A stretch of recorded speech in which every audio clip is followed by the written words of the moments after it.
लेकिन इस सबके बीच जो फ्रेश अटैक्स लॉन्च किए गए हैं या फिर कहें कि ईरान की तरफ से जो रिटेलिएशन की कार्रवाई यहां पर की गई संजीव, उस पर एक अपडेट आपसे जरूर जानना चाहेंगे, क्योंकि रात को यूएनएससी की मीटिंग भी थी। फ्रांस के कहने पर, अपील पर यह मीटिंग वहां पर कॉल की गई थी और उसमें फ्रांस ने अपना भी पक्ष रखा है। और वहां से किस तरह की अपडेट, एक जरा कमेंट इस पर प्लीज। देखिए, United nation security council France के आह्वान पर यह बुलाई गई थी बैठक, और यह आपात बैठक थी। वैसे बैठक तो होने वाली थी जो कि सोमवार को होती, लेकिन यह आपात बैठक बुलाई गई थी जिसमें ईरान की तरफ से उसकी पैरोकारी करते चीन और रूस के प्रतिनिधि नजर आए, लेकिन कोई पुख्ता बात सामने नहीं आया ऐसे में, जबकि अमेरिका की तरफ से यही दलील थी कि दरअसल मानवता के खिलाफ जो कार्रवाई की जा रही थी उसके विरोध में ये अमेरिकन एक्शन और इजरायली एक्शन है। आप और हम बखूबी जानते हैं कि यूनाइटेड नेशन सिक्योरिटी काउंसिल की इस तरह की बैठक का फ़िलहाल कोई मतलब नहीं है ऐसे में, जबकि ज़मीन पर एक्टिव लड़ाई चल रही है और एक दूसरे के खिलाफ खेमों में खड़े हैं ईरान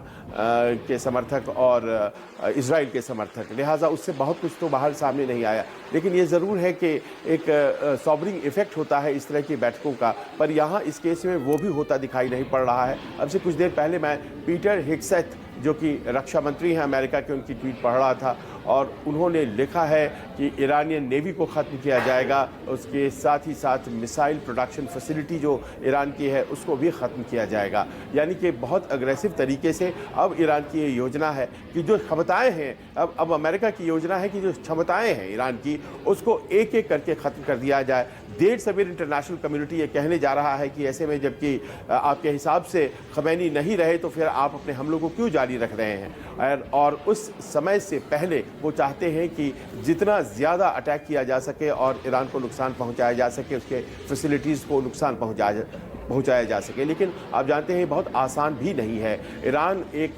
मजबूत मुल्क है, उसके पास अपनी रक्षा तैयारियां हैं और उन सबको ध्यान में रखते हुए चीज़ें को अंजाम दिया जा रहा है और उम्मीद ये की जा रही है कि वहाँ के जो लोग हैं, ईरान के जो लोग हैं, वही सड़क पर उतर आएँ, वही जश्न मनाने लगें, वही तख्ता पलट की बात करने लगें और इस तरह से चीज़ों को सामान्य होते देखा जाए। बलपूर्वक बहुत सी चीज़ें अभी फ़िलहाल अमेरिका करना चाहेगा ऐसा नहीं है, क्योंकि ईरान में एक बहुत बड़ा वर्ग है जिसका उसे समर्थन चाहिए, जिसके समर्थन की उसे अपेक्षा है और बीते घंटे के साथ इस बात की कोशिश की जा रही है कि वो वर्ग बाहर आए जो कि पहलावी में अपनी आस्था रखता है। जी हाँ, लेकिन जिस तरह से देर रात खामनेई के समर्थन में या मौजूदा रजीम के समर्थन में बड़ी तादाद में जब लोग उतरे और इजराइल और अमेरिका के खिलाफ नारेबाजी की और प्रोटेस्ट की जो तस्वीरें सामने आई हैं, उसने एक सवाल तो ज़रूर यहाँ पर खड़ा किया है कि जिस रजीम चेंज करने को लेकर अमेरिका और इजराइल इस पर जिद पर हैं और लगातार एक तरफ नेगोशिएशन चल रहे थे ऑन द टेबल, दूसरी तरफ ये अचानक से फिर से दूसरी बार ऐसा मौका है जब ये अटैक हुआ है, तो कितना समर्थन वहाँ से अमेरिका या इजराइल को मिल पाएगा रजीम चेंज करने को लेकर? देखिए,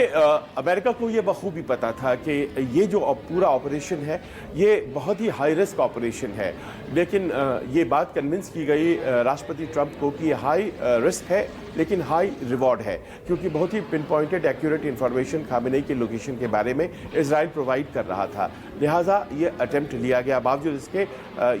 जानते हुए कि एक बहुत बड़ा वर्ग है पूरे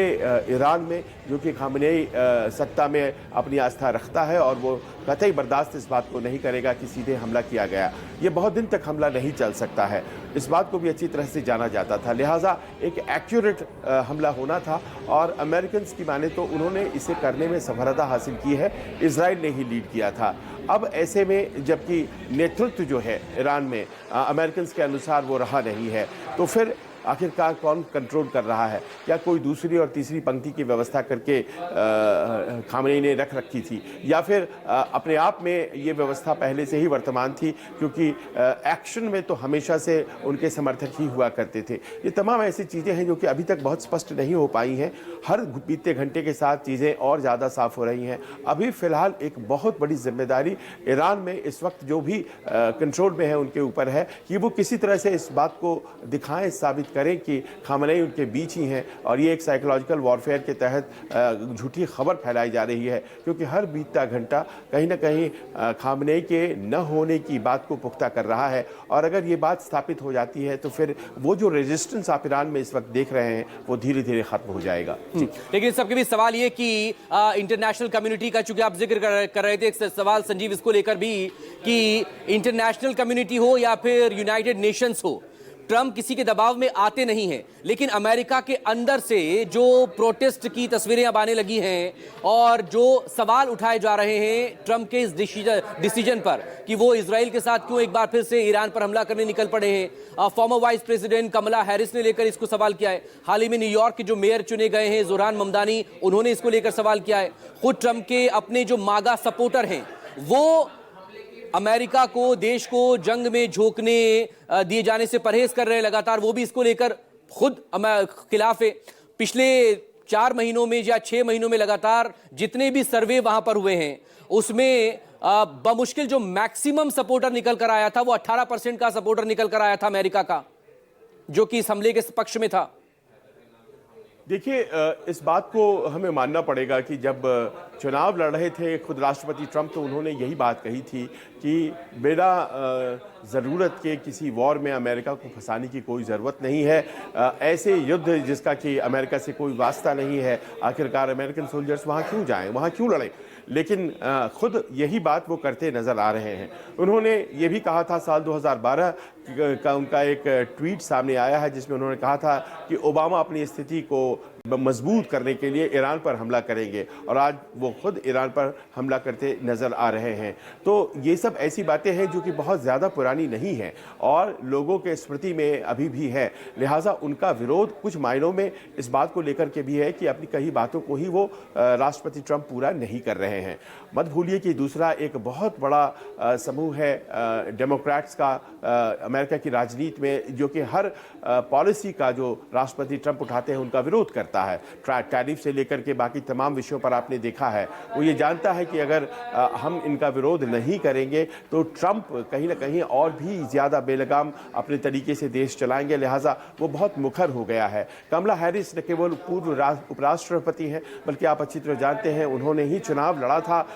राष्ट्रपति ट्रंप के खिलाफ जब वो 47वां राष्ट्रपति बने हैं। तो इसका अर्थ ये बड़ा क्लियर हो जाता है कि आज की तारीख में उस बड़े वर्ग को इस बात को लेकर के बहुत नाराज़गी है कि मिडल ईस्ट के वॉर में अमेरिका धीरे धीरे फंसता चला जा रहा है। एक दूसरी ओपिनियन भी सामने आई है और वो ये है कि इजराइल कहीं ना कहीं अमेरिका को लीड करता नजर आ रहा है जहां तक सवाल मिडल ईस्ट का है। और ऐसे में एक बड़ा वर्ग जो विरोध कर रहा है उसका विरोध और भी ज़्यादा मुखर होता जा रहा है। पर इससे क्या फ़र्क पड़ता है? इससे फ़र्क कम से कम राष्ट्रपति ट्रंप के ऊपर कोई भी पड़ता हुआ दिखाई नहीं पड़ रहा है, क्योंकि उनका जो अपना मागा सपोर्ट बेस है उसे लार्जली वो खुश रखने में अभी तक सफल रहे हैं और उनकी ताकत का वही अपने आप में एक कह सकते हैं आधार है। पर इन सब के बीच में जो मिडल ईस्ट में उन्होंने किया है, अगर उनके हिसाब से चीज़ें हो जाती हैं, क्योंकि अभी तक अमेरिकन के हताहत होने की कोई खबर आई नहीं है, तो अगर उनके हिसाब से चीज़ें हो जाती हैं तो जाहिर है उनकी पॉपुलैरिटी उनके समर्थकों के बीच ज़्यादा बढ़ेगी। जी बिल्कुल संजीव, लगातार प्लीज बने रहिएगा।